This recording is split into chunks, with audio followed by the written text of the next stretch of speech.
The Disrupt Education vlog can be found on YouTube. To hear it in podcast form, search Disrupt Education on any of the following podcast platforms: Anchor, Apple Podcasts, Google Podcasts, Breaker, Castbox, Overcast, Radio Public, Pocket Cast, Spotify, or Stitcher.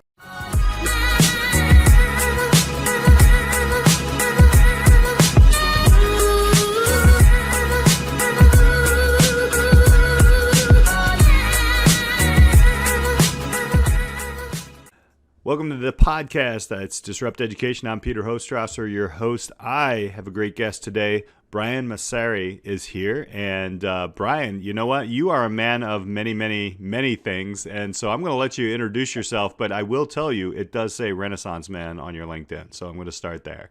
It does, and I'll actually start with that. First of all, thanks, Peter, for having me, man. I really appreciate it. It's an honor to be on your podcast, and I love listening to the episode. So very cool for me to now be on it talking to you, so I appreciate it.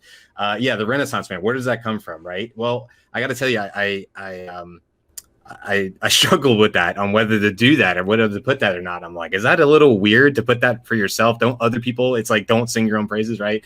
Like you let other people do it. So I was like, is that weird? And ultimately I decided, you know what? No, I'm probably in my own head. I'm going to do it. And where it comes from was somebody actually said it to me. Somebody I respected on LinkedIn. We were just having a cool conversation. She was in esports, in the esport industry. And we were just sort of one of those cool things with LinkedIn where you sort of reach out and you get on a phone call with somebody that you really don't have any agenda with. It was just like, I think you're kind of cool and you're doing this cool stuff in esports. I don't know anything about esports.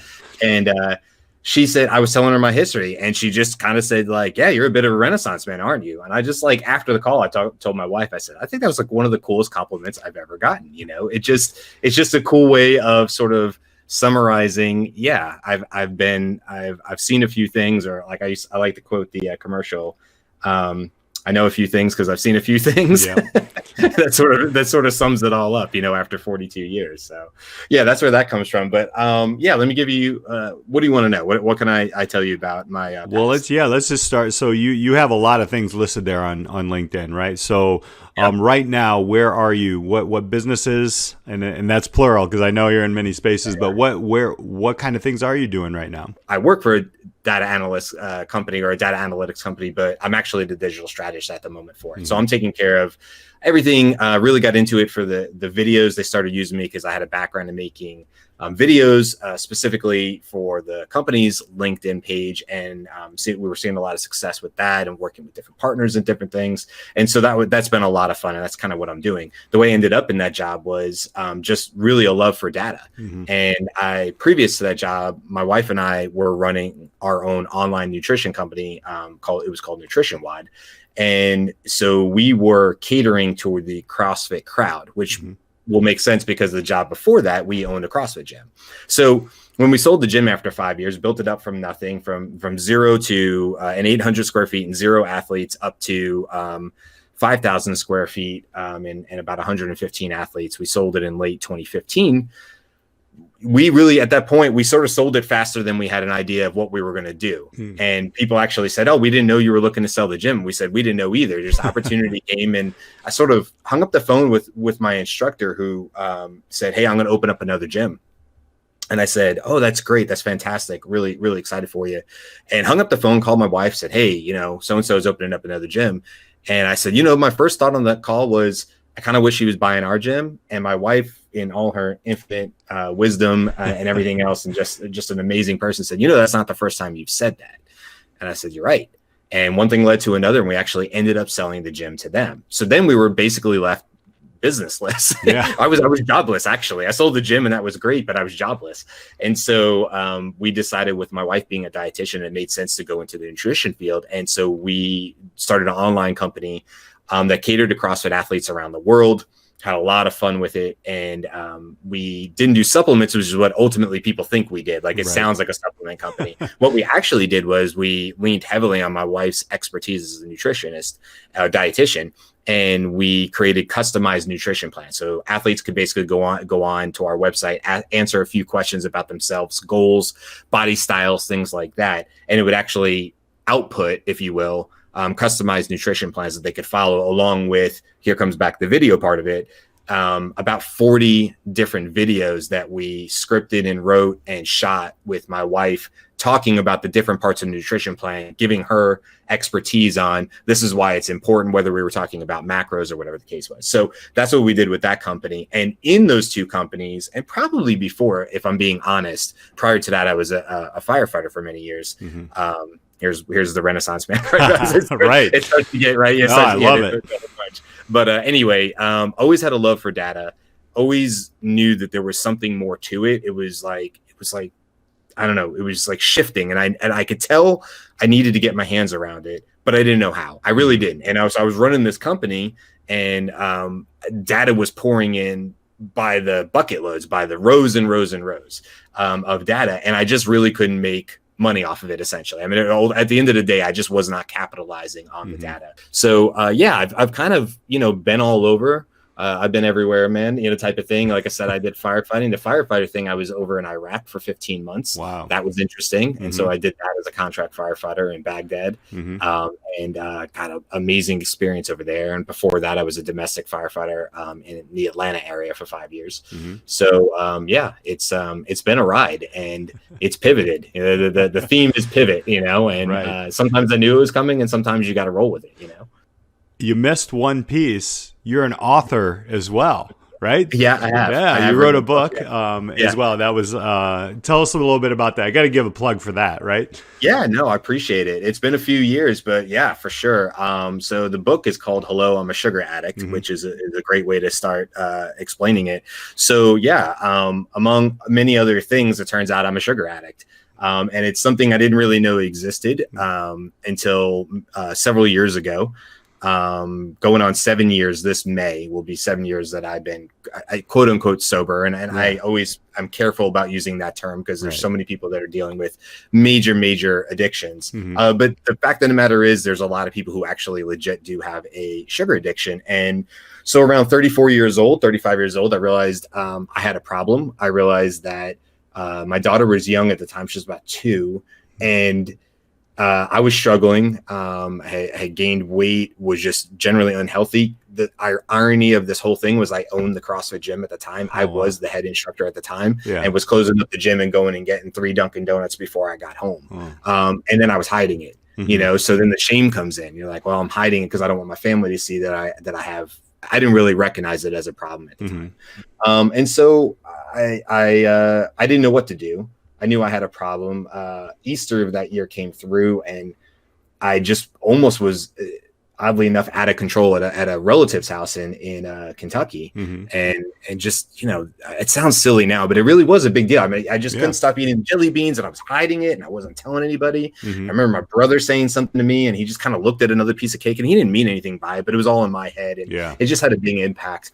And then really the final piece was my daughter. Like anything, your kids will change you. You'll abuse the crap out of yourself until you have a kid or a wife, or you say, well, I can't keep doing this, right? Yeah, I got to fix this.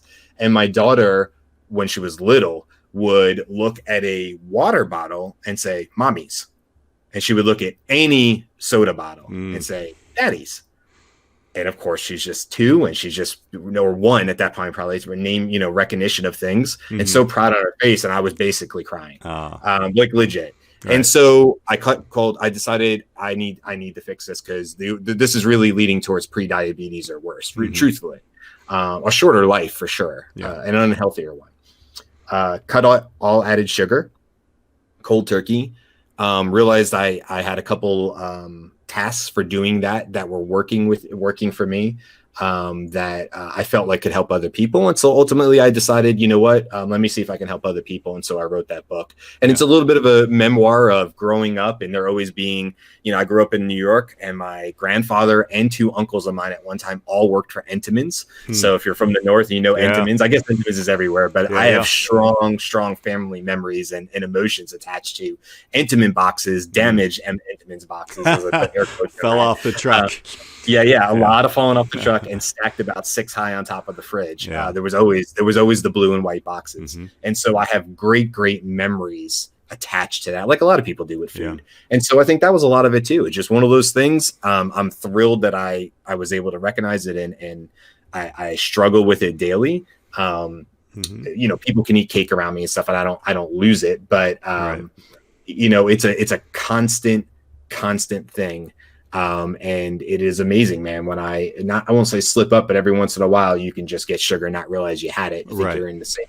And there's no doubt about it, man. My brain is 100% ready to welcome me back. It's crazy. I guess that's addiction, right? At the end of the day, I've never had a problem I've never smoked or done drugs or had any other addiction, so I don't have anything else to compare it to. But I imagine that's that thing. It's like a little demon in your head, and it pops up. Yeah. And, it's ready to go if I'm ready to go, and that's the scary part. So, well, that's part of your self-learning journey, and that's kind of where we're going with this, right? Like actually writing a book. I mean, I've tried several times, and I'm working on it again, and that's difficult. And you kind of taught yourself that through your experiences. But let's go back into those experiences. Let's talk a little bit about New York, Atlanta, all over the place. You lived in Europe. I think in previous conversation we talked about that a little bit. What was your learning journey like? You can talk traditional education in schools, and then also, obviously, writing the book is kind of a memoir. That's a learning experience as well. Yeah. Let's dive into that. What was that journey like starting school in New York? I'm guessing, is that where we were when you started? Let's talk about both, because I think you're right. I mean, there's the traditional path, right, and there's the things I went through there, but I'm obviously we're all still learning. I don't think my learning journey is done. I seem to have learned more post-college than pre-college, and I hope that's the case for a lot of people. It certainly hasn't stayed static. I grew up in Atlanta, south of the airport, because my dad worked for the airline industry, and one thing led to another, and we ended up in Atlanta. He worked for Delta. So that's really the majority of my childhood, from 87, when I was about 7 or 8 years old, on really to college. So I went to the University of Georgia in 96. So, went to the local high school, and that was all normal and nothing really there. Went to UGA, and I know we talked about this before. UGA was interesting. So I did okay with learning. I was okay. I was never a scholar student. Nobody was offering anything AP to me or anything that sounded like that. I was just okay, but I wasn't like remedial either. I was just in the middle. I was not a problem, I guess. I was just floating through the system. And so it was enough, though, to get me into UGA at the time. And I struggled at UGA. The classes didn't come easy to me. In fact, I just posted something today, a funny story, and I'll give you the quick rundown of it. Freshman year, first quarter, at that time we were on quarters, and in my infinite wisdom, with all my education, at 18 years old, I decide I'm going to take Latin, because Latin's a dead language, and how could this possibly be hard? It's a dead language. And of course, I could see you laughing, and everybody else listening to this is probably thinking, man, what an idiot. And that's exactly what happened. So I get into this course, and it's immediately hard. I should say Dr. Best is the instructor, right? Dr. Best, we walk into the classroom. This is literally my first class on my first day of UGA. So couldn't be any more like instrumental Matt College, right? And he says he's memorized the attendance list. He's memorized it. My gosh. So he has us all stand up at the blackboard, and then he just says, Mr. Johnson, Mrs. whatever, Mr. Maucere, right there in that desk. And he used to call me Mr. Maucere with the ERE ending, right? Because it was Latin had ERE endings into it. So fast forward, I struggle. I become part of the hallway crew, which is just a bunch of us who all struggled in the hallway, spending multiple hours in the library. Gets all the way to the end, and I am hanging on by a string. And the final exam was, he said, you're going to have to take a written exam, and then you're going to have to come across the hallway with me one by one, and I'm going to have you translate out of this 9-story series that's about Roman gods and such. And I know I don't have a chance, right? I know I don't have a chance. So prior to the exam, I decide to memorize all 9 stories in both English and Latin. Ooh. I don't know what they say, but I can say both of them verbatim, right? He pulls me across the hallway. Mr. Maucere with the ERE ending, will you please translate story number 3? So I turn to story number 3, and I hold the book up in front of my face, and I don't need it, but I look at the page and I say, Iaparos doulos filios Prometheus et Epimetheus hapes irene sapienti, right? And I rock it. Yeah. Dr. Best leans back in his chair with this astonishment on his face. And he says, Mr. Maucere, I got to be honest, I didn't think you were doing so well in this class, but you really have seemed to have brought it home at the end here, being very honest with me. Mm-hmm. But he was a scary guy, and I was just a freshman, And I said, I didn't say anything. And he said, would you do me the honor or the favor or the pleasure of conjugating the verb in the fourth sentence of the whatever? I just shut the book and I said, Dr. Best, I got to be on a level with you. I mean, the jig is up, right? Yeah. I have no idea how to translate this. Latin has been so hard for me. I've memorized all stories in both, all 9 stories. And he said, Mr. Maucere, if you promise never to look at me, say hi to me, wave at me in the hallway for your next 3.5 years at UGA, don't even come in the English, building. I will pass you with a D. And I said, done. Wow. And I got out of there. And that was Latin for me. So that wasn't every class at UGA, but that was the one that I was probably the most proud of. I was proud of that D because, like my video today that I have this series on LinkedIn called This Life of Brian. And that was my video actually today. And I was saying, just sometimes you got to do what you got to do. I mean, it's not pretty. It's not fast. It took me forever to learn those stories in both languages, but you got to do what you got to do. Yeah. So the rest of the years at UGA went along, and I got my degree. And I remember distinctly calling my parents and saying, Mom and Dad, now this part was true. They had switched from quarters to semesters halfway through my college, and everybody did lose credits. It was unfortunate. Right. And I was starting to sweat. I was already taking classes through the summer. Past my freshman year, I lived there and took classes, worked at the local 420,000 square foot recreational facility that was on campus. Mm-hmm. Phenomenal job. And I was doing my best. And so I called my parents and I said, I don't know if I can get out of here in 4 years. Mm-hmm. And my parents very calmly explained to me on the phone, that's fine. You could take more than 4 years. However, you should know we're not paying for more than 4 years. And I said, you know what? I think I can do it. I think, what? I take 2 classes in the summer. I can get out of here in 4 years. And they thought, that's what we thought you'd say. Yeah. So my dad still likes to give me, he likes to nudge me about that. And he tells the story a little differently than I do. We have different memories of that phone call, but it's fun still to laugh about. And so I got out in 4 years and I got a degree in geography. And the reason I did geography was not for my love of it. It was literally the first class I got an A in college. I mean, and so I thought, man, I better not mess this up. I mean, in 4 years, I got to be out. Who am I? To blow against the wind, as Paul Simon would say. And so I said, I better major in geography. And I minored in history and I got out of there. And this is right up your alley. That's because I thought, I just need a degree, right? Buddy. I just got to get a degree, and the jobs are gonna come rolling in. People are gonna be so impressed with me and my degree from UGA. I'll be knocking people back. This will be amazing. And crickets. And I moved to Orlando and thought I was still in college. Apparently, I drank a lot and had a lot of fun with friends, but was making no money and bounced between inside sales jobs, and that wasn't going to work. And then I made my way to Wells Fargo Financial, and had a job there, and moved back to Atlanta during that time. Mm-hmm. My mom was unfortunately sick with cancer. Her first bout of cancer at that time. And, Mom said, look, come home, basically come back to Atlanta. And I said, they just started this job. And my mom said, your mom has cancer. Tell them your mom has cancer. And I thought, well, if you're saying it's okay. I mean, I get, just one of those things, right? You're young. And the company was actually really cool to let me move back. And so I did that, but I had a love for firefighting. I knew it. Went to night school, more education, right? Yeah. Went to night school to become an EMT because that was the way in the door. Happened to be studying with a girl who had an inside track at DeKalb County Fire Rescue, where I worked, DCFR.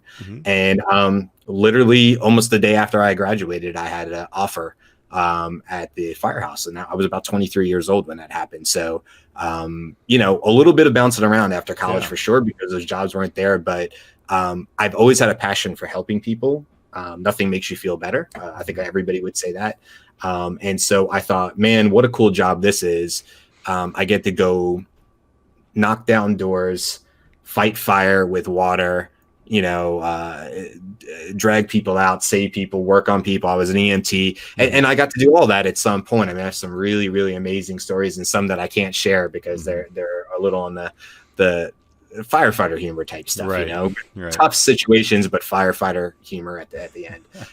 And so that was wonderful. But during that time, I decided to go back and get my master's. That was interesting because I got a lot of pushback from people who were within my department who just really felt like, who was I? Was I just trying to show them up? Right. Very common for captains and chiefs at that time to only have maybe a high school degree, maybe a 2-year degree. That's all you needed. And so I respected these people. I thought they were amazing, and I was trying to learn from them.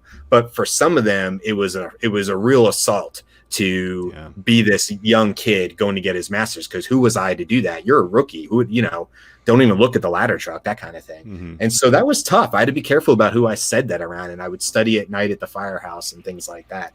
But got my master's degree in executive fire service leadership, and nowadays I just say executive leadership. Online, Grand Canyon University. Amazing experience because I was in there with a bunch of chiefs and captains, really chiefs, really, because they were going through their thing. And so I got to learn from these amazing men and women who were in it, right? And they were managing scenes, and they were managing stuff, and I just met some amazing people. And I would write, everything was paper based, so I had to write.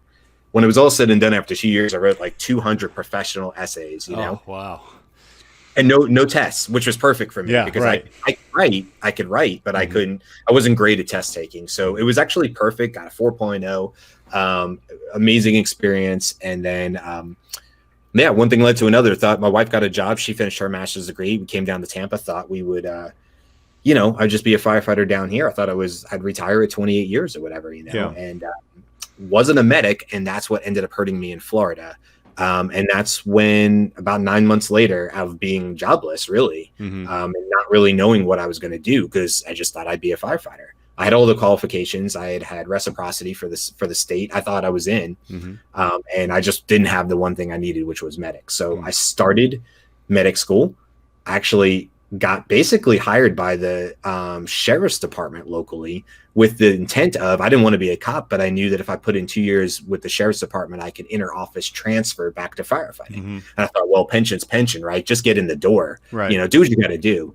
And then the company called that got me over to Iraq. And so I ended up being over there doing contract work, not really firefighting. I was actually at headquarters working in the training department.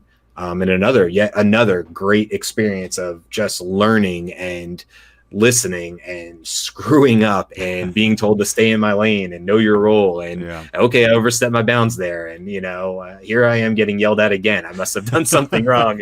Perhaps they didn't want my opinion today on that. All the things you do is I still do. Who knows? I haven't gotten that much better, but you learn when it's time to, be quiet and listen. And observe and watch how people are interacting. It was a really interesting place because, you're on a base and it was just interesting, I mean, you're walking by bunkers every day, and we would have incoming and have to go run to the bunkers. And that was just part of your day. And I worked 12 hours a day, 7 a.m. to 7 p.m., 7 days a week for 4 months at a time. And then you would get to come home for a couple of days. Wow. And so my wife and I would go on these, I was getting paid okay. So we went on these trips and we saved our money, and my wife was pregnant, so I had to come home. And so my daughter was born about 2 months later.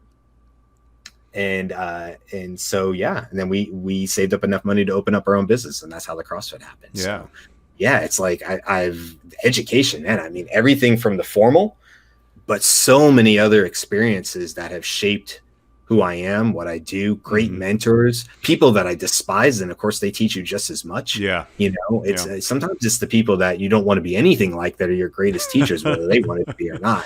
And you're just like, well, whatever I do, I won't do that. I won't treat employees like that, and so that's really helpful sometimes. I mean, nobody wants to have those jobs. Right. It's helpful, I mean, what I love, I mean, there's so many levels in there. And as we were talking, you are a Renaissance man. It's awesome. And you're learning as well, which is, I think, so key.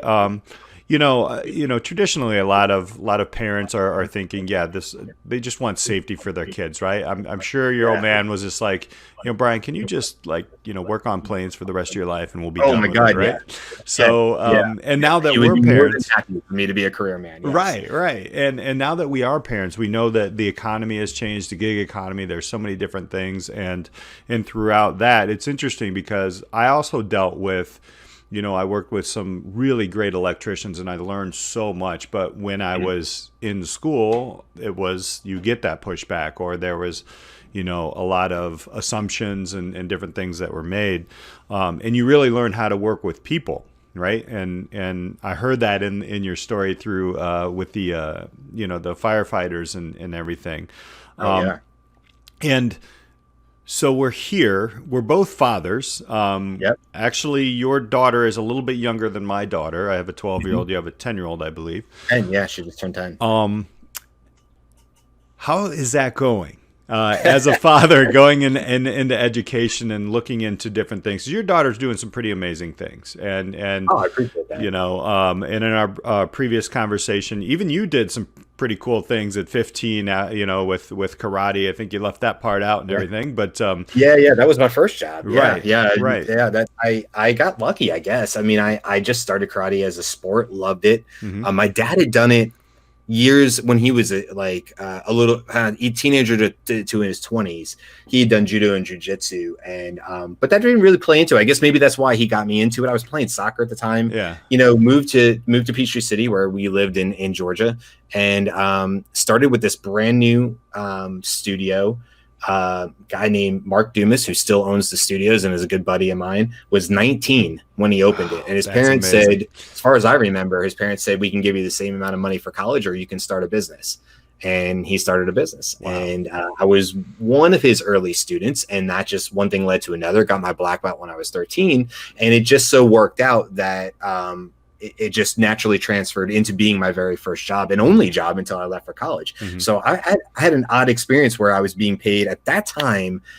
Minimum wage was $4.25 an hour, and my starting salary was $7.50. So As far as I was concerned, I was rich. I was rich. And I let my friends know I would buy stuff for them. I was that friend. I would buy their McDonald's for them, and Brian's got money, I just roll in it at $7.50 an hour, minimum part-time too, right? Mm-hmm. Not even 40 hours a week. And so that's what I did after school. And it was amazing. And also an incredible learning experience, because I didn't get away with anything. Right. Mark was the kind of guy that he's obviously only not that many years older than me, really. Mm-hmm. But he was really cool about saying, one of the things I remember him saying is, I would say, I can talk a lot, obviously, if you haven't been able to tell. And he would say, Brian, like 9 words or less, you're going to have to tell me what it is you need. I was always so offended by that. Like, I can't possibly say something in 9 words or less. It's not, but I've learned, right? I mean, you gotta be succinct sometimes and get your point across. And he was the very first one, but I was so young that I was just like, I couldn't believe he was saying that. How dare you say that? And it ended up being an amazing lesson. He was an amazing first boss, because I, at a very young age, got to sit in the office and listen to a business being run. Right. I watched checks being written. We discussed as a group who got their next level belt and who was ready and who wasn't, and what parents were mad, mm-hmm. and what were we going to do about that this parent was livid about something we did with their kid or whatever, or their kid not moving up.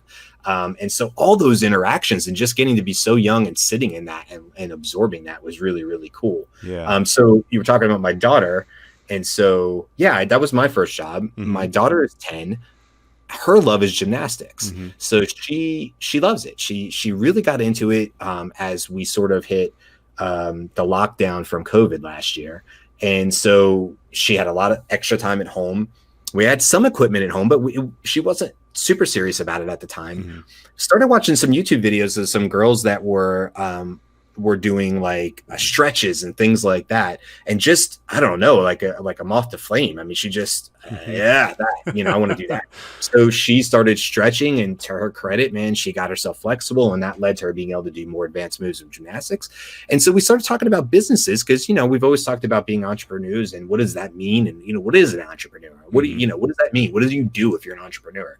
And so we were talking about her business ideas and what would that look like. I had her going through some courses in addition to her classes, because she was taking online classes at the house. But I also had her taking typing lessons, so she's fluent and she can type at 10, which I thought was helpful. And so that's been really helpful. And then I also had my wife. I shouldn't say every bit of this is my wife. Had her taking like a kidpreneur course. And so there was a book to go through and a workbook and everything else. And ultimately out of that, she thought like a lot of kids, she might want to do the YouTube thing. Ultimately, she said, I just want to be a gymnastics coach. I happen to know the owner from my past business. I happen to know the owner of the local place where she was going anyway. We had a conversation. I said, hey, have you ever had like an intern or whatever, like that? And he said, how old is she? I said, at the time, I said 9. And he said 9. And he had the right people. He had the best response. He said, man, Brian, I love that. I would never want to squash her dreams. If she's got a want to do something, man, I just want to do whatever I can to fan that flame. And I mean, you and I both know how many people we've run into our life. There's not many that have that answer for a 9. Right. And so I felt so great about it. And so, my daughter now for over almost a year, believe it or not, maybe a little less, but almost a year, she's been interning twice a week. And she helps out with the 3 and 4-year-olds, and she loves it and she's great at it. And so what my wife and I do, because that's a free internship, she's 10, so she's not on payroll. But my wife and I pay her minimum wage, which now is like $8.63 an hour. It's more than your cash days as a teen. Yes, it was. So we pay her, and we use the green light card, which I was talking to you about. And we love that card because you can talk about compound interest, and you can talk about investing, and we can split her paycheck up into different buckets of saving, giving, and spending. So she's able to actually look on the app, or can ask us and see how much she has to spend and make good decisions about it. But also on top of that, she also, without any prompting, decided to use some of her money to buy grandparents some Christmas gifts. And I thought, well, that's awesome, and she's a good kid, man. And she really she really is taken to the gymnastics, or the gymnastics and coaching, which I love. But we're talking about it, and going is she is only 8 years away from college, right? And that both delights and scares me, as a parent, obviously. And we put money aside, and 529 plans, they're called down here, basically investing in your kid's future right here. So we've invested, and we've done that, and we've calculated the numbers. And is this enough? How much is college going to cost when she gets there? And I think genuinely it's supposed to be, when she reaches college, a college degree at a university in Florida. And there's so many great ones here, but let's just use the local one, USF. Great college, great university, but still, $100,000 would not be considered outlandish to say that's what it would cost, all in, not just tuition. And so that legitimately scares my wife and I. And we really, really feel like, and why I love what you're doing is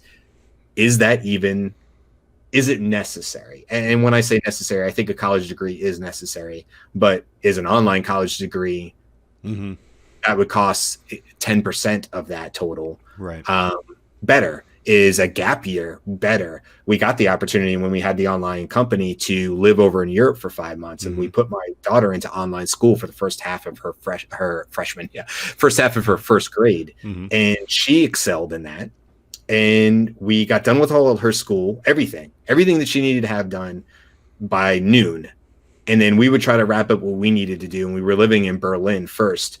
And we would just get out and go find the local playgrounds. And we would go look, we would do graffiti tours. We just all really enjoy graffiti and just the amazing artwork that people do. And the idea that it doesn't last, it's probably one of my favorite art forms, is that at any time it could be covered over. So it's limited in a way. And so we would go walking around the city. We loved Berlin, and just get out and explore and be around people who didn't talk like us, look like us, who are shocked to hear us speak English. You learn to bag your groceries very fast because they are waiting for you to fail as the American in the store and not be able to get the stuff in. And it was a personal goal of mine to not be beat by the person who was slinging groceries across the register as fast as they humanly could, and I would just be as ready as I could with the bag on the other end and shoving it all in there. And then I had this little table off to the side, and then you have to go resort everything. But I mean, I'm telling you, the eggs went in sideways, the bread went, But we had a great experience, and so we went to Berlin. We were in Berlin for 2 months. We were went to Athens, Greece for a little bit, and basically we just did Airbnbs, and we tried to live cheap, and then we made our way through Brussels. We were in Kaiserslautern. We went down to Munich for a little bit and actually got to go to Oktoberfest, which was phenomenal. Oh, yeah. And, I had some friends there, so that was great. And then made our way to London and lived in 2 different places, Hackney Wick in London and then Notting Hill in London. And we fell in love with that city. I could easily live there again. What an amazing, amazing, fun city. And the multiculturalism there. You could sit on the top level of a double-decker bus and hear 4 languages easy. Yeah. And people don't think of London that way, but it is very multicultural. And my daughter had exposure to that, homelessness, people asking for money on the street, and that affected her greatly. And so she decided to raise money one time, and so she raised money, and we did that in Berlin, and I thought that was a wonderful experience. And just trying to give her other experiences outside of school, right?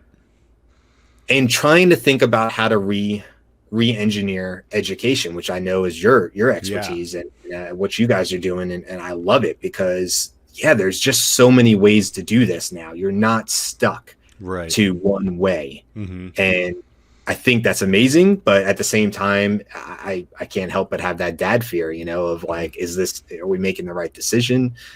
I don't want to take my experiences from college, which are generally very positive. So are my wife's. She also went to UGA.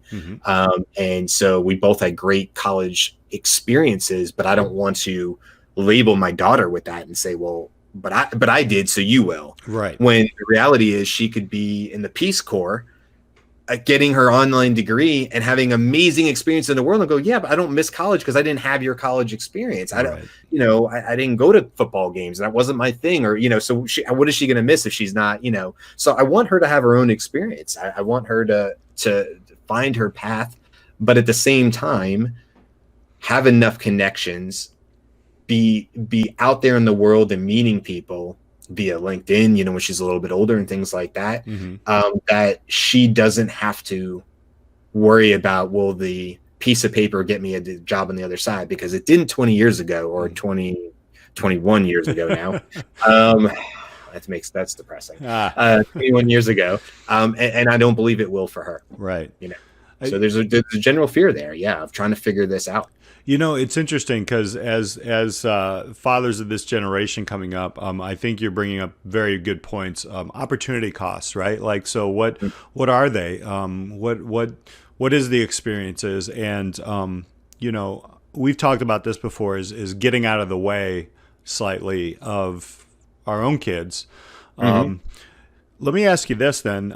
Obviously, it is pretty unclear, and family does have a very big effect on education and moving anybody and everybody forward. Also, mentors. I'm hearing from you. Networking. What are some things you would like to see in her next 8 years of education for your daughter, either traditionally or not, or at least a school to provide? And I know that's a big question, but what have you ever thought about? What would be these are the deal breakers. This needs to happen. Finance, first and foremost. I want nothing more for her to understand finances from a personal level, but also, up towards business and stuff. I never had a finance course until I had maybe microeconomics in college. And when I was a freshman, it was completely legal for MBNA to you signed up for a credit card and they gave you a free t-shirt, and I was a poor freshman and I wanted that t-shirt, and it was on my way to my next class. I mean, directly in path. And now it's illegal to do that. Yeah. But at the time it was okay in 96. And that t-shirt is one of the most expensive t-shirts. It would rival anything Kanye West is putting out there. I think it was probably is worth, or cost, I should say, somewhere in the order of $30,000 when it was all said and done. And this is a guy, I'm a guy who it was given to me. My parents paid for my college tuition. They paid for everything. I walked out of college debt-free, student debt-free. What an amazing thing that is. I mean, to know that they did that. And my mom went back to work to make sure that she could, her and my dad could provide for me and my brother. And I'm so, so grateful. What I didn't get, and it's certainly no pointing fingers at anybody, but it simply wasn't there, was the education for my own finances. I didn't understand it. I really didn't understand debt. I just thought it was a fun card. I hate to say it because it sounds so ridiculous now, but it really was the case. And I think a lot of kids are still there. This is not pre-internet, but certainly, not as prevalent, obviously. So I think kids have a lot more resources now to be financially literate. But it's such a big deal. It's such a big, student debt scares me more than anything else. I refuse to let my daughter have it. I refuse. I just cannot imagine sending her out in the world post college, saddled with debt, and having to make decisions about a career or job because she has to pay the bills, not because she finds joy in what she's doing. And so that's the difference between a job and a career. Absolutely. And if I can help her with that and not help her not make the mistakes that her dad did with debt, just revolving debt, credit cards, and how much that took to work out of that and get debt free again years later. That would be one thing for sure. Other than that, I hope in the next 8 years that more opportunities show up for her to have a hybrid system. With the rise of bullying, I know I can't helicopter parent my student, and I think you got to learn the way the world is, unfortunately. But I'm sure we could talk for 3 more hours. You could tell me stories about being an educator, and horror stories of bullying and stuff. And so that worries me because, when we were kids, we say it all the time, right? Like, if I did something stupid in the hallway, it only made it as far as the hallway, right? And you may hear about it the next day, but it died. And the idea now that you can just be a kid and trip and it can go viral is so scary and so ridiculous. And I truthfully don't know how kids deal with this. I think it would have swallowed me up, quite honestly. I don't know that I was strong enough to handle that. And I give kids a lot of credit that they can. So I would love to see an opportunity, if my daughter decides to go farther with gymnastics, where we could basically say, hey, look, you can go to your gymnastics studio and do your classes there, get your training. Because if you're going to do 2 hours, look, the traditional system, if she just follows it right, we know what this looks like. It's go to school, maybe may take a bus, not take a bus. Okay, that adds more time. Get home from school, 2 hours of gymnastics practice, because that's what it would be at that level. And then some ridiculous amounts of homework, maybe getting to bed at 10, 11 o'clock at night and getting up at 6 and rinse and repeat. And then nutrition, obviously a huge big deal, and not getting the right nutrition in the morning and being like me. I used to zonk out in my home room because I had nothing good going for me. I was eating Entenmann's donuts, as I already mentioned, and I had a sugar problem as a kid. So I was eating Entenmann's donuts and could not figure out why I couldn't stay awake in school.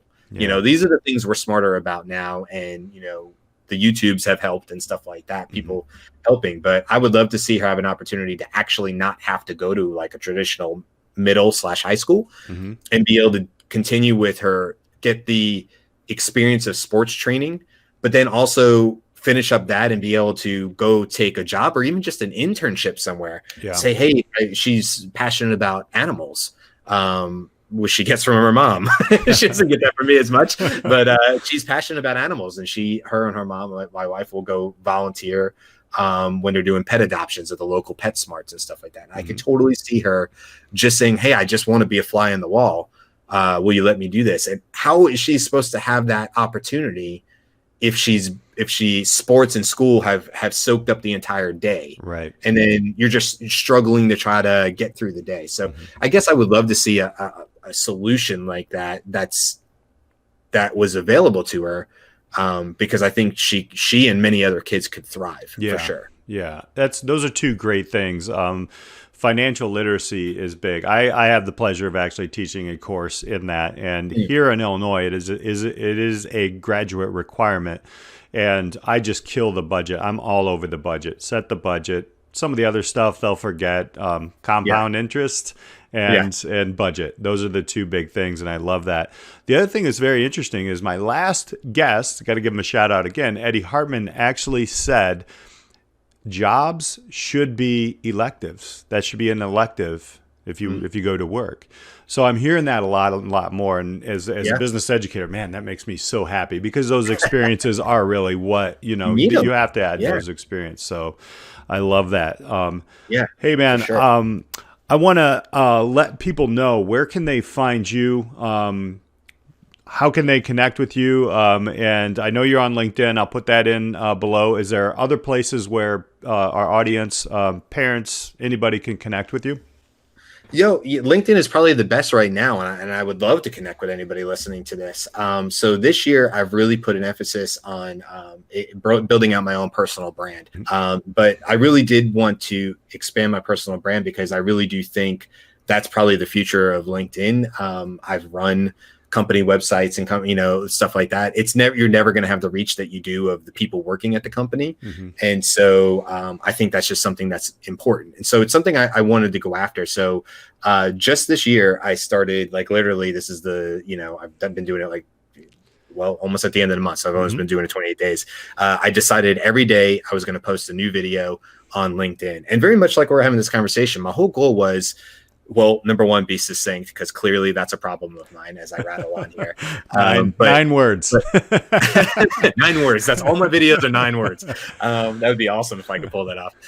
No, what I wanted to do was I wanted to have no more than 2 minutes. And I will tell you, I've already broken that rule on occasion, where it's going to 2:10, just because I was trying to, like the story today I told you about Dr. Best. That was today's video.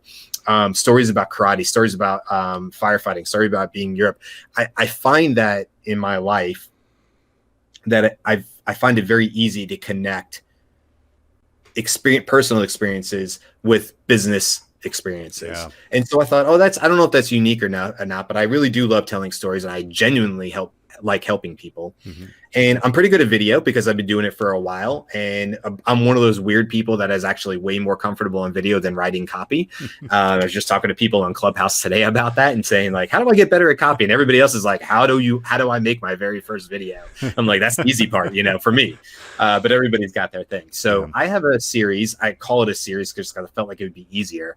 I called it This Life of Brian, a little play on words from Monty Python. And I just thought it'd be funny. And so, you can follow the hashtag This Life of Brian.